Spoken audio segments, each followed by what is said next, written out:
Dandasana, staff pose ಅಂತ ಹೇಳ್ತಾರೆ. ಈ ಗರ್ಭಾವಸ್ಥೆಯಲ್ಲಿ ಏನಾಗುತ್ತೆ, ಬೆಳೀತಾ ಇರೋ ಮಗುವಿಂದ ನಿಮಗೆ ಮುಖ್ಯವಾಗಿ ಬೆನ್ನೋವು, ಕಾಲು ನೋವು, ಇಡೀ ದೇಹದ ಉತ್ಸಾಹನೇ ಇಲ್ಲದೆ ಇರೋವಂಥದ್ದು, ಇದೆಲ್ಲವನ್ನು ದೂರ ಆಗುತ್ತೆ. ನಂತರ 1 ನಿಮಿಷ ಧ್ಯಾನ. ಇದನ್ನು 12 ವಾರದಿಂದ 28 ವಾರದವರೆಗೆ ಮಾಡ್ಬೋದು.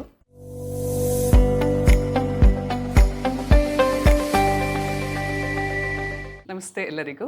ನಾನು ಡಾಕ್ಟರ್ ಬೃಂದಾ, ಸಹಾಯಕ ಸ್ತ್ರೀರೋಗ ತಜ್ಞೆ, ರಾಧಾಕೃಷ್ಣ ಮಲ್ಟಿ ಸ್ಪೆಷಾಲಿಟಿ ಆಸ್ಪತ್ರೆ, ಗಿರಿನಗರ, ಬೆಂಗಳೂರು. ಇಂದಿನ ಸೆಷನ್ನಲ್ಲಿ ನಾವು ದ್ವಿತೀಯ ತ್ರೈಮಾಸಿಕ ಯೋಗಾಭ್ಯಾಸವನ್ನು ಮಾಡೋಣ. 12 ವಾರದಿಂದ 28 ವಾರದವರೆಗೆ ಇದನ್ನು ಮಾಡ್ಬೋದು. ಮೊದಲನೇ ನಮ್ಮ ಈ ಪೂರ್ವ ವಿಡಿಯೋಸಲ್ಲಿ ಹೇಳಿರೋ ಹಾಗೆ ಮೊದಲು 1 ನಿಮಿಷ ಧ್ಯಾನ, ನಂತರ ಸ್ಟ್ರೆಚಿಂಗ್ ವ್ಯಾಯಾಮ, ಆನಂತರ ಇದನ್ನು ಸ್ಟಾರ್ಟ್ ಮಾಡೋದು ಒಳ್ಳೆಯದು.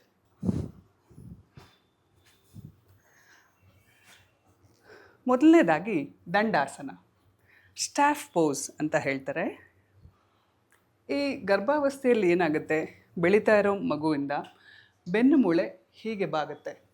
ಹಾಗಾಗಿ ಈ ದಂಡಾಸನ ಅನ್ನೋದು ಈ ಬೆನ್ನು ಮೂಳೆಯನ್ನು, ಬೆನ್ನು ಉರಿಯನ್ನು ಬಲಗೊಳಿಸೋದ್ರಿಂದ ಈ ಬೆನ್ನು ನೋವು ಬರೋದನ್ನು ತಡೆಗಟ್ಟಬೋದು.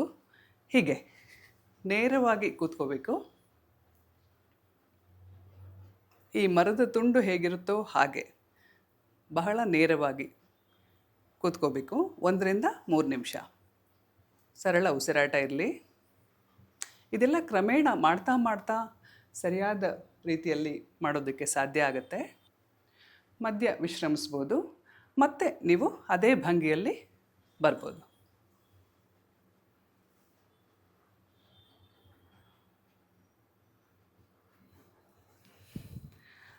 ಎರಡನೇದು ಉತ್ಥಾನ ಪಾದಾಸನ. ಗರ್ಭಾವಸ್ಥೆಯಲ್ಲಿ ಕಾಲು ನೋವು ಬಹಳ ಒಂದು ದೊಡ್ಡ ಸಮಸ್ಯೆ. ಹಾಗಾಗಿ ಉತ್ಥಾನ ಪಾದಾಸನ ಆ ಕಾಲು ನೋವನ್ನು ಬಗೆಹರಿಸೋದ್ರಲ್ಲಿ ಸಹಾಯಕ. ಹೀಗೆ ಮೇಲ್ಮುಖವಾಗಿ ಮಲ್ಕೊಂಡು ಎರಡೂ ಕಾಲನ್ನು ಮೇಲೆ ಎತ್ತಬೇಕು.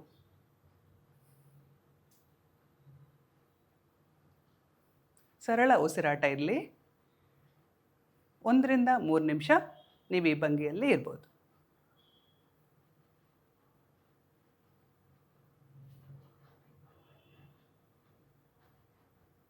ನಿಧಾನವಾಗಿ ಕೆಳಗಡೆ ಬನ್ನಿ.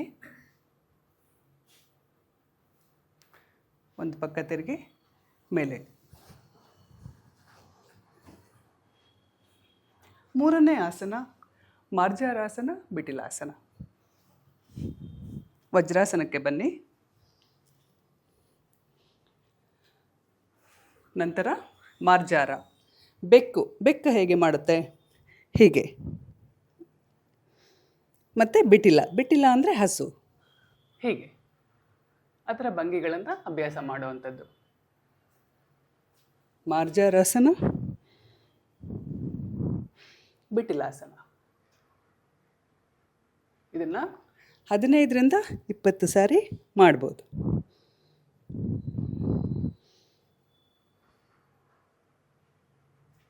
ಕ್ರಮೇಣ ಮಾಡ್ತಾ ಮಾಡ್ತಾ ಚೆನ್ನಾಗಿ ಮಾಡ್ಬೋದು.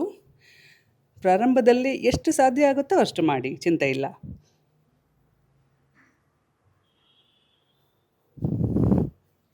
ವಿಶ್ರಮಿಸಿ.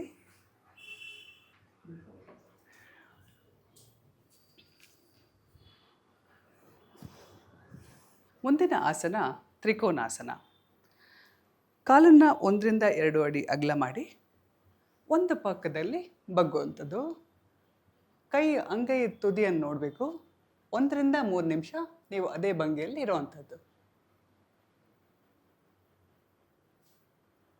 ಎಷ್ಟು ಸಾಧ್ಯ ಆಗುತ್ತೋ ಅಷ್ಟು ಸ್ಟ್ರೆಚ್ ಮಾಡಬೇಕು, ಬಗ್ಗಬೇಕು ಪಕ್ಕಕ್ಕೆ. ಇದು ಪಕ್ಕೆಗಳ ನೋವಲ್ಲಿ, ಕಾಲು ನೋವಲ್ಲಿ ಬಹಳ ಉಪಯುಕ್ತ. ಮತ್ತು ಇನ್ನೊಂದು ಭಾಗದಲ್ಲಿ ಮಾಡಿ. ಮೇಲೆ ನೋಡಿ, ಸರಳ ಉಸಿರಾಟ ಆಡಬೇಕು. 1 ರಿಂದ 3 ನಿಮಿಷ.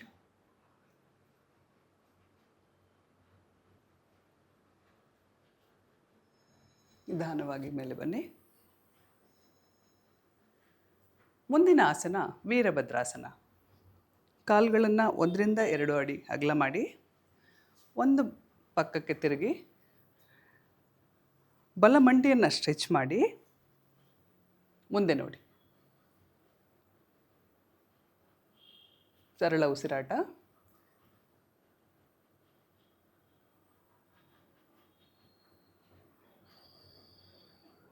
ನಿಧಾನವಾಗಿ ಬಗ್ಗಲ್ ಮದಲಿಸಿ ಈ ಕಡೆ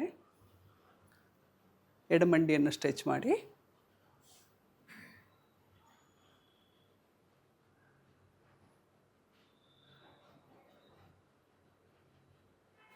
ನಿಧಾನವಾಗಿ ಮುಂದೆ ಬನ್ನಿ, ವಿಶ್ರಮಿಸಿ. ನಂತರ ಶವಾಸನ. ನಾನು ಮೊದಲನೇ ವಿಡಿಯೋದಲ್ಲಿ ತೋರಿಸಿರೋ ಥರನೇ ನಂತರ 1 ನಿಮಿಷ ಧ್ಯಾನ ಮತ್ತು ಆ ಅಧಿವೇಶನವನ್ನು ಮುಕ್ತಾಯಗೊಳಿಸೋವಂಥದ್ದು. ಇದನ್ನು 12 ವಾರದಿಂದ 28 ವಾರದವರೆಗೆ ಮಾಡ್ಬೋದು. ನಿಮಗೆ ಮುಖ್ಯವಾಗಿ ಬೆನ್ನೋವು, ಕಾಲು ನೋವು, ಇಡೀ ದೇಹದ ಉತ್ಸಾಹನೇ ಇಲ್ಲದೇ ಇರುವಂಥದ್ದು, ಇದೆಲ್ಲವನ್ನು ದೂರ ಆಗುತ್ತೆ. ಧನ್ಯವಾದಗಳು. ಲೇಟೆಸ್ಟ್ ಹಾಗೂ ಇಂಟ್ರೆಸ್ಟಿಂಗ್ ಸುದ್ದಿಗಳಿಗಾಗಿ ಬಾಸ್ ಟಿವಿ ಕನ್ನಡ ಚಾನೆಲ್ನ ಸಬ್ಸ್ಕ್ರೈಬ್ ಮಾಡಿ. ಹಾಗೆಯೇ ಬೆಲ್ ಐಕಾನ್ ಪ್ರೆಸ್ ಮಾಡಿ. ಇದರ ಜೊತೆಗೆ ಫೇಸ್ಬುಕ್, ಇನ್ಸ್ಟಾಗ್ರಾಮ್, ಎಕ್ಸ್ನಲ್ಲೂ ಮಿಸ್ ಮಾಡದೆ ಫಾಲೋ ಮಾಡಿ.